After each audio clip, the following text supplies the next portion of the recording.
നമസ്കാരം. നമ്മുടെ ഏതെങ്കിലും ഒരു ആവശ്യത്തിന് നമ്മുടെ ഫോട്ടോയോ മറ്റു ഡോക്യുമെൻറ്റുകളൊക്കെ ഏതെങ്കിലും ഒരു സൈറ്റിൽ അപ്ലോഡ് ചെയ്യേണ്ടി വന്നാലോ, അല്ലെങ്കിൽ നമ്മുടെ കൂട്ടുകാർക്കൊക്കെ അയച്ചു കൊടുക്കേണ്ടി വന്നാലോ നമ്മൾ എന്താ ചെയ്യുക? നമ്മുടെ ഫോണിലെ ക്യാമറ ഓപ്പൺ ചെയ്ത് അത് ഫോട്ടോ എടുത്ത് അയച്ചു കൊടുക്കും. ഇല്ലെങ്കിൽ വാട്സാപ്പ് ഓപ്പൺ ചെയ്ത് അതിലെ ക്യാമറ ഉപയോഗിച്ച് ഫോട്ടോ എടുത്ത് അയച്ചു കൊടുക്കും, അല്ലേ? ഇങ്ങനെ ചെയ്യുമ്പോൾ എന്താ സംഭവിക്കുക?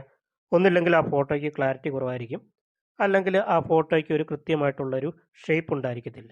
ഇതിനുള്ളൊരു നല്ലൊരു പരിഹാരം നമ്മുടെ ഫോണിൽ തന്നെയുണ്ട്. മിക്കവർക്കും തന്നെ ഇതറിയാമായിരിക്കാം.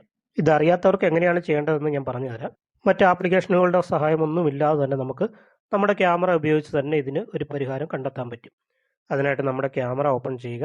അതിൻ്റെ താഴെയോ മുകളിലോ നിങ്ങളുടെ ഫോൺ ഏതാണോ അതിനനുസരിച്ച് അതിൻ്റെ ഓപ്ഷനുകൾ താഴെയോ മുകളിലായിട്ട് കാണാം. അതിനുള്ളിൽ തന്നെ മോർ എന്നൊരു ഓപ്ഷൻ കാണാം. അത് സെലക്ട് ചെയ്യുമ്പോൾ കുറേയധികം ഓപ്ഷനുകൾ അവിടെ കാണാൻ പറ്റുന്നതാണ്. അതിനകത്ത് ഡോക്യുമെൻ്റ് എന്നുള്ളൊരു ഓപ്ഷൻ കാണാം. അതിൽ പ്രസ് ചെയ്യുമ്പോൾ തന്നെ അത് ആക്റ്റീവ് ആകും. ഇനി ഫോട്ടോ എടുക്കാൻ നോക്കിക്കേ. ആ ഡോക്യുമെൻറ്റോ സർട്ടിഫിക്കറ്റോ ഒന്ന് ഫോക്കസ് ചെയ്യുമ്പോൾ തന്നെ അതിൻ്റെ സൈഡിൽ ഒരു ബോർഡർ വരും.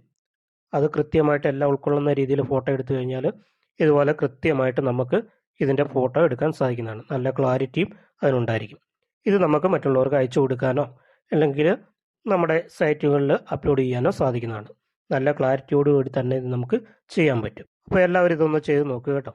ചെയ്ത് നോക്കിയിട്ട് നിങ്ങളുടെ അഭിപ്രായങ്ങളൊക്കെ നമ്മുടെ കമൻറ്റ് ബോക്സിൽ അറിയിക്കണേ. ഇതറിയാത്തവരിലേക്ക് നിങ്ങളതൊന്ന് ഷെയർ ചെയ്ത് കൊടുക്കുക. മറ്റൊരു വീഡിയോയുമായിട്ട് വീണ്ടും കാണാം.